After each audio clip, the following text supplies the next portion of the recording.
Welcome. In front of me is a BQ Aquaris V, and I'll show you how to enable battery saving mode. So, jumping straight to it, you will need to either open settings up and go into battery. So, right here, and you will have battery saver, and you can just take it off to enable battery saving.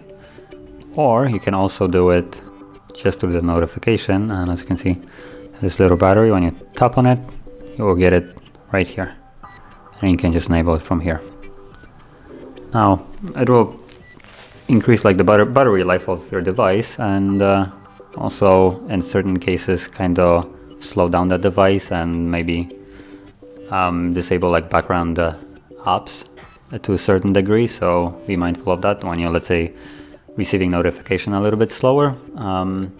But yeah, it will help with the battery overall anyway.